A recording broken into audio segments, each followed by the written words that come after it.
So let's go back kind of to the juvenile concern that I've just expressed with respect to the violent crime. So last year, the carjacking task force, in terms of number of arrests and all that the Metropolitan Police Department made, were 149 arrests for carjacking.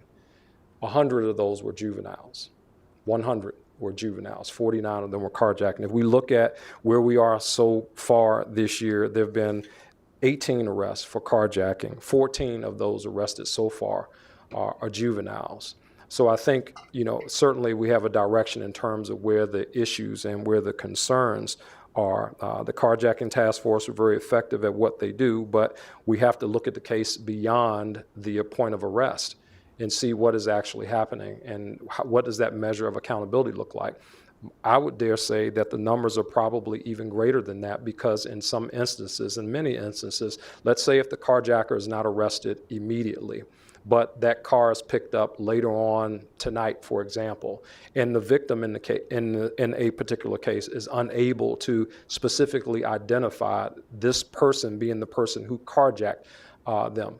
If that victim is unable to do that, that person would then be charged with unauthorized use of a vehicle, UUV, which is essentially a charge that most young people would be moved through our system. They would go from point of arrest and probably release. So again, I think that in these cases, these important cases, every case, as far as I'm concerned, when it happens in our community, is important. We have to be very diligent about following those cases through the process to see where we need to make adjustments in the system.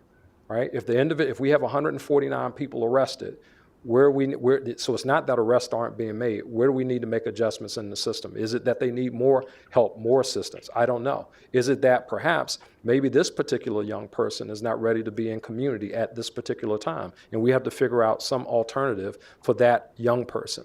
So Thank you. 6 months in, are they selling this? Are they selling parts? Is there any information on what's fueling this? I think it runs the gamut, to be honest with you. Some of them do it for fun. That's just because that's what they do. And I think that, I have young kids, and I know that when young kids feel like there's no consequences, a kid who carjacks somebody today, if there's no consequences for it, and consequence in the form of, hey, look, what's happening to my buddy who did A, B, and C, and I see my buddy back out in the community, that could be a problem. So I think that, again, we have to make sure that we kind of follow these cases through their course to see what the measure of accountability, what does that look like. Thank you for your question. Thank you. Yes, ma'am.